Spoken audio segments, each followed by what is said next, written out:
Today in Granny's Kitchen we're going to make some beef goulash. So the ingredients for this are 2 tablespoons of olive oil, we need 2 medium onions, 1 clove of garlic, about 100 grams of carrots which we'll cut into batons, 600 to 700 grams of stewing steak, very lean stewing steak.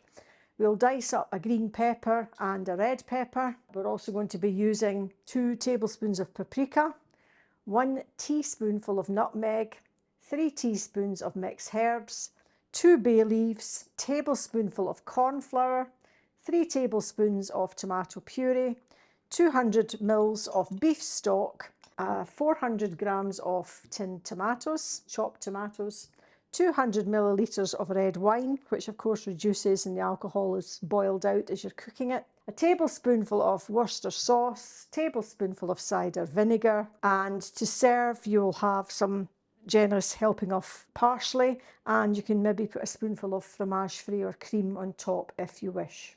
All the ingredients are now prepared, and the first thing I'm going to do is fry the chopped onions and garlic and carrots.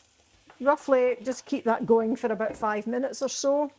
It's all going to go in the slow cooker later anyway, so it'll cook very nicely over about 6 hours on a low heat.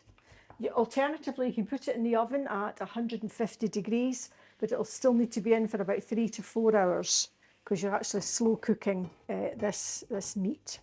Just add in your meat to brown. It doesn't matter if it's brown all over really, because it'll be going in the slow cooker. Right, so while that's doing that, I can gradually add all my other bits and pieces. The peppers, the spices and the herbs.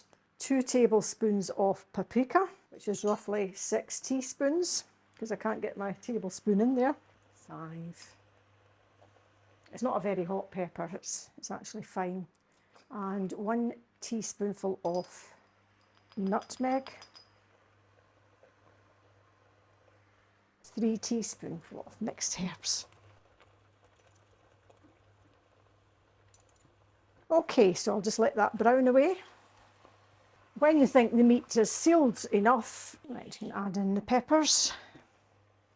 You need a bigger pot, I think. 200 mils of beef stock.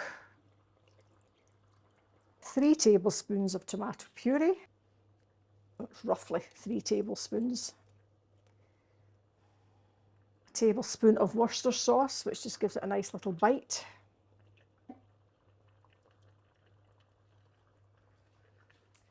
And a tablespoon of cider vinegar.